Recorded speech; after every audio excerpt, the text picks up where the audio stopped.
Hello guys, ayan. So, ngayong araw, isa punta tayo sa outlet. So, tingnan natin kung anong makikita natin dito sa outlet. So, ayan, hanap lang tayo ng parking, okay? Park na ba tayo dito? So, ayan nga guys, nakapag-parking na tayo. So, kunting lakad lang kasi sobrang malayo din yan sa parking. So, hindi naman din yan mainit, no? So, malamig naman, kaya okay lang. Kaya yung una namin pinuntahan naman is Nike. So, yan. Pasok tayo dyan. So, summer spring sale, yan. So, ayan, magaganda yan din yan, guys. So, padalagi pang babae, shoes, ayan. So, makikita natin lahat dyan. So, siyempre, pag outlet, siyempre, nandyan lahat ang mura, no? So, kasi sobrang mahal din naman din. So, nasa mura muna tayo. Let's go, guys.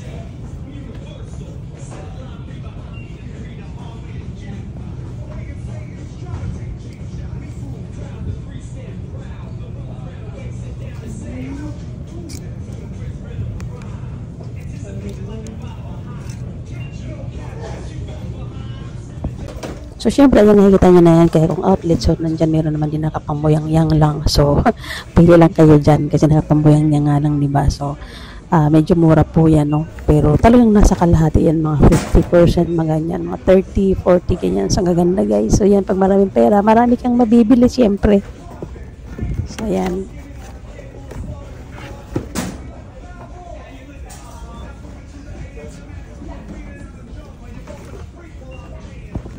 Siyempre, meron mga mamurahin, meron ding mga mamahalin. So, ayan guys, mamili lang kayo kung gusto yung mamahalin.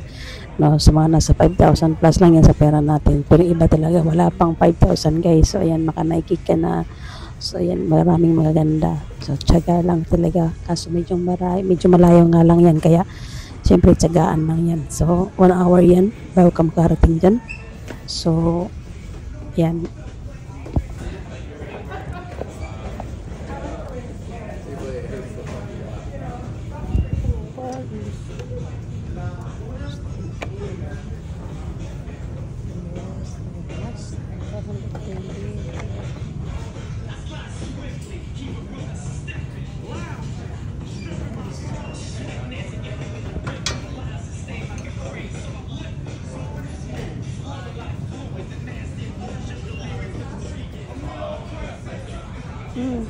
Siyempre, pag pupunta ka dyan, kailangan talaga yung budget mo iswak na swak, no? Hindi pa pwede mapunta lang dyan na wala kang budget kasi ang sama sa loob kapag hindi nakabili talaga sobra. Kaya yan, tingin-tingin lang muna tayo. So, ayan, may mga 160. Pero din talagang mamahalin, guys. Pero yan pinakagusto ko. Kasi yan naman talaga ang sinusot ko na sapatos. So, ayan. Maganda yan kasi sa paa. Yung Air Max na 270, yan ang favorite ko sa lahat ng Nike. So, i-favorite ko yung isuot yan. So, ayan. So, yan pa sa ating video din. So, ayan, syempre, mas mahilig ako sa puti. Kaya, yan, meron din 49. Di ba nakikita nyo? $49 lang. So, ayan, sa mga negosyo, pwede yan dyan. Pwede ka dyan mamili para mas malaki din ang kita mo dyan. Kasi, syempre, may mga shipping fee pa yan. So, next time, guys, so, sa gustong mag-order. So, syempre, papap-order tayo yan. So, thank you for watching.